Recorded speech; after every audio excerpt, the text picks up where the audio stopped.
So Tom Ford's private blend was launched in 2006 with the intent of being different. It was going to be challenging, it was going to be concentrated, but it definitely wasn't going to be department store. There's only been one actual smile on record, and that was Tom Ford in 2001.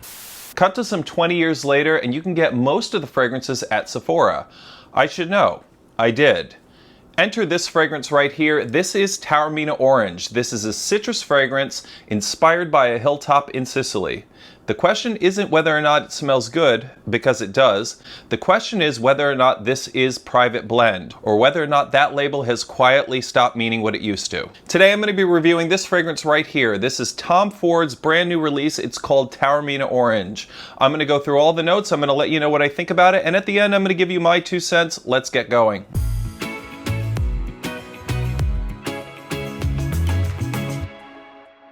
Hey there everybody, welcome to the channel. My name is Sean, this is my 2 cents. If you're a new viewer, then welcome, and if you're a returning viewer, then of course welcome back.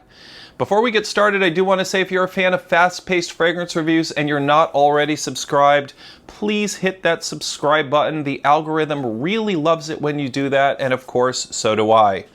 Also, if you're not following me over on Instagram or TikTok and that sounds like something you'd like to do, this is the handle. It is my 2 cents official. Go on over there, click follow, subscribe, whatever it asks you to do. I would really appreciate it. All right, let's get started with today's fragrance. This is a brand new house for the channel. I have not reviewed anything by Tom Ford yet. This is actually my first fragrance in the collection. This is a brand new release for 2026. It is called Taormina Orange. So Taormina is a hilltop town in Sicily. It was the inspiration for season 2 of The White Lotus, if you watched that show, and it's known for its crystal clear blue waters, which are accurately reflected by the color of the bottle here. So Tom Ford's specific framing here is a private hilltop resort above the cliffs on the shore. Think blood orange groves, think crisp Ionian winds, think dramatic sea views. The contrast between being completely outdoors and somehow feeling a little bit settled. The perfumer here, Anne Filippo, described her intention as capturing sun-warmed skin after a day by the Mediterranean. Not the landscape itself, but a person who has lived inside of that landscape themselves. So Anne Filippo is no stranger to the industry. She's got over 160 different fragrances to her credit, including La Vie est Belle, Libre, Synthetic Jungle by Frederic Malle, Invictus, and Basil and Neroli by Jo Malone. She actually credits Neroli, the flower of the bitter orange tree, as her personal favorite note, which makes Taormina Orange a perfect fit for her to have created. So the official notes for this fragrance include, at the top, blood orange, lime, green mandarin, and cardamom. In the middle, you've got orange blossom, bitter orange, and floral notes. And in the base, you've got oak moss, musk, and patchouli. All right, so I'm gonna go ahead and I'm gonna spray it on my hand. I'm gonna let you know what I think about it out of the bottle. I do have to say, as far as Tom Ford fragrances go, I am familiar with the lineup, even though I've never actually committed to buying a bottle. But I want to point out one thing. For $300 for a 50 ml bottle, this cap being so lightweight plastic is kind of inexcusable. The bottle is glass, but the top is a very cheap feeling plastic. I know a lot of people go into, on their channels, the makeup of the bottle or the makeup of the cap, and I know Creed even recently went from a very plastic feeling cap to a very weighty, heavy metal cap, and it really makes a difference. I have to say, for $300, they can do a lot better than this cap. But let's see what the fragrance is all about. Cheap cap. Alright, so right out of the gate you get an immediate, very vivid blood orange note. And blood orange differs than a sweet orange note because it's a little bit tartar. There's a sort of fruity, berry-like quality that makes it a little bit more vivid. It gives it a little bit more character. You've got a very present lime in here. This is keeping it from going too ripe or too sweet. It's keeping the fragrance a little bit more sour than you would normally expect. And you've got the inclusion of the bitter orange note, which is keeping the opening very sour, but it's also very bright at the same time. Then you've got that herbal green mandarin note here. It's keeping this very green. It's really lifting the opening of the fragrance. But also worth pointing out is that there's cardamom here, so you get a little bit of spice. But this isn't really spice in the conventional sense. This gives it sort of a cool, aromatic quality. It seems to sit right behind the citrus, but it gives it just a little bit of complexity without really changing the fundamental character of the opening of the fragrance. This is a very, very bright citrus opening, and you can really sense the quality of the citrus notes that are being used here. Nothing really feels fake. It doesn't feel synthetic. It really feels like an authentic experience. It feels like a very happy fragrance. Yeah, this has a really genuinely bright citrus opening, and you can sort of really tell the quality of the citrus notes being used here because it feels really authentic.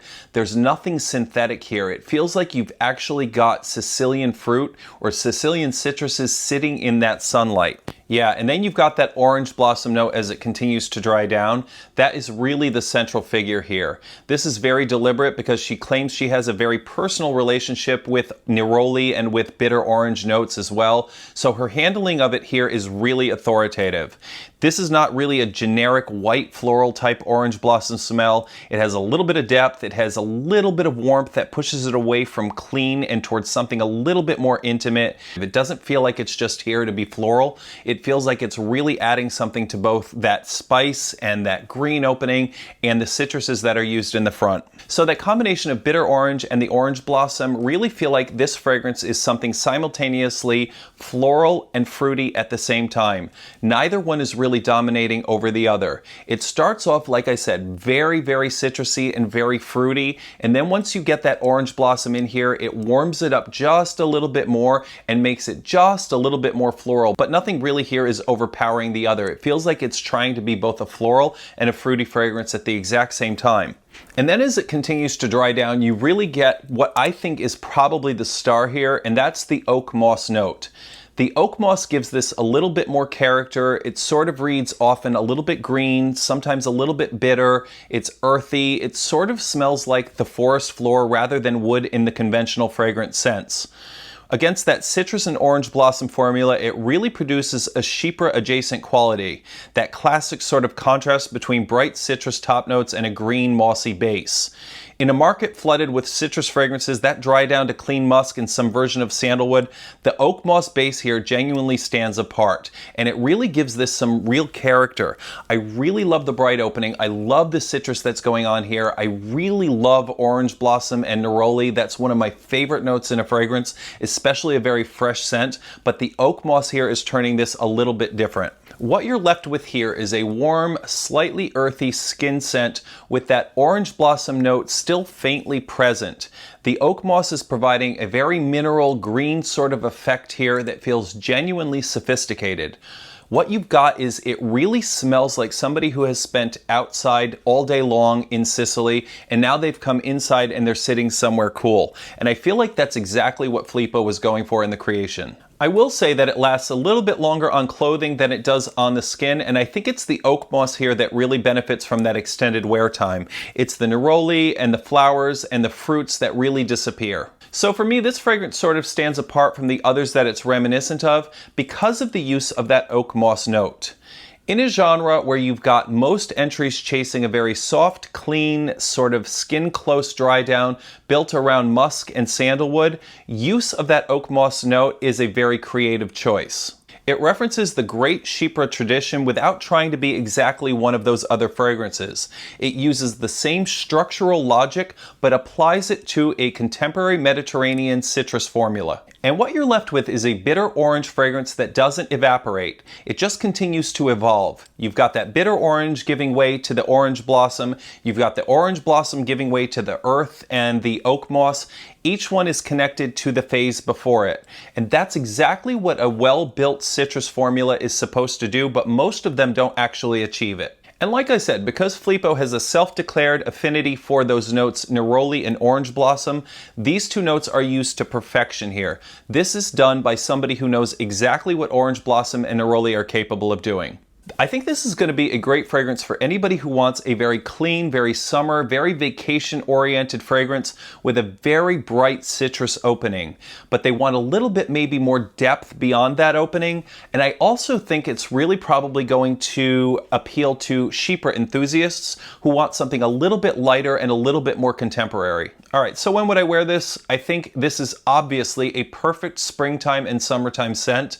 It's still a little chilly in New York, but you've got such such a bright opening with all of those citrus notes. I think that they're really going to perform at their best when the temperatures start to warm up and it also warms up on your skin.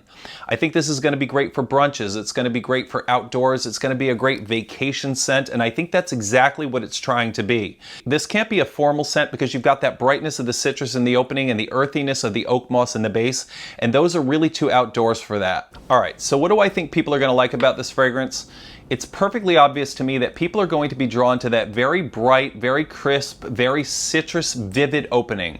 You've got that green mandarin and that bitter orange working together to create something that smells very authentic. And then you've got the choice of that oak moss note. Like I said, this is very distinctive. You've got a landscape of fragrances in this similar category which lean into a very soft, very clean dry down. So you've got that green sort of earthy dry down really setting this apart. And then of course there's the orange blossom note. This is done beautifully because you have a woman here who has self-declared she's used it for 35 years and it's really used authoritatively here. So the whole arc here is something very Mediterranean. You go from very citrusy to something very earthy and green in the dry down. It tells a complete story here and it's very coherent and very intentional. On the other hand, let's talk about the longevity issue because that seems to be the biggest complaint in the community. For a Tom Ford private blend fragrance that you spent about $300 for, you really can expect the fragrance to last more than a workday. Additionally, that oak moss note, as great as it is, it's not going to be for everyone. This is sort of a divisive material. The people that find it earthy and sophisticated are only matched by the people that are going to say it's too musty and too clinical. So this may be worth trying before you blind buy it. All right, it's time for me to give you my 2 cents on Taormina Orange by Tom Ford. So Taormina Orange really is a well-made fragrance. The opening is vivid, it's high quality, and the use of that orange blossom note really feels like it's been used by someone who knows the material and who has worked with it for 35 years in the industry. And then the use of oak moss in the base is a very, very creative choice that distinguishes this from most of what the other citrus category currently offers. Filippo built something very coherent, intentional, and more interesting than the name or the concept might suggest. But I want to go back to the question that I raised at the top of this because I think that it really matters while you're examining this fragrance. Tom Ford built the private blend collection in 2006 because they wanted something different. It was going to be concentrated, it was going to be challenging, it definitely wasn't going to be department store. This line was built for a group of people who really didn't need you to hold their hand through it. Things like black orchid, Tuscan leather, oud wood, something like tobacco vanille, these were not mass appealing fragrances in expensive packaging. These were genuinely distinctive. So Taormina Orange is a really beautiful citrusy floral fragrance. It is not, by the standards of what the private blend was built on, a challenging fragrance. It's very sophisticated, it's very elegant, and very easy to wear. These are not criticisms of the fragrance at all. Please don't be misled. These are real qualities and Filippo has executed them with real skill. So the question is whether or not that private blend label still carries the same meaning that it was given. And the honest answer is this. In 2026, with so many releases, some of which are available at Sephora, the label has really stretched significantly from what it began as. Taormina Orange is a very good luxury citrus fragrance. Whether it needed to be a private blend to be that, or whether the private blend designation needed to be this, are questions I'm going to leave with you. But what I can say with confidence is that that oak moss base really is worth the price of admission. There's nothing else in current mass luxury citrus fragrances that has quite the same type of dry down. And if you're in that category and you're looking for a fragrance that earns the word depth, then the search ends here. All right, that was my 2 cents on Tom Ford's Taormina Orange. What are your thoughts on Tom Ford's fragrances in general? I have smelled the entire lineup. I am familiar with them. I would like to know what your favorites are. This is the first one that I've actually purchased. I really genuinely like the way this smells. I don't know that this is going to be a fragrance that I'm going to reach for all of the time. It is very clean, very bright, very, very easy to wear. And I think that that's really what it's trying to be. I don't think it's trying to be one of those really challenging fragrances that Private Blend was originally built on. If you know this fragrance, let me know. If you're interested in this fragrance, also let me know. Please write me a comment. Tell me all about your experiences with Tom Ford fragrances and which ones you think are the best ones. I'd be interested to see what the most popular ones are.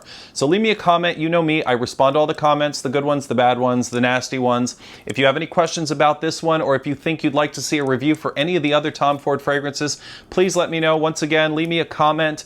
If you liked this video, please give me a thumbs up. If you didn't like it, you know, also give me a thumbs up. But that's it. That was my 2 cents on Taormina Orange by Tom Ford. If you're not already subscribed, please hit the subscribe button. But once again, thank you for watching. My name was Sean, and that was my 2 cents. I hope to see you next episode. Goodbye, everyone.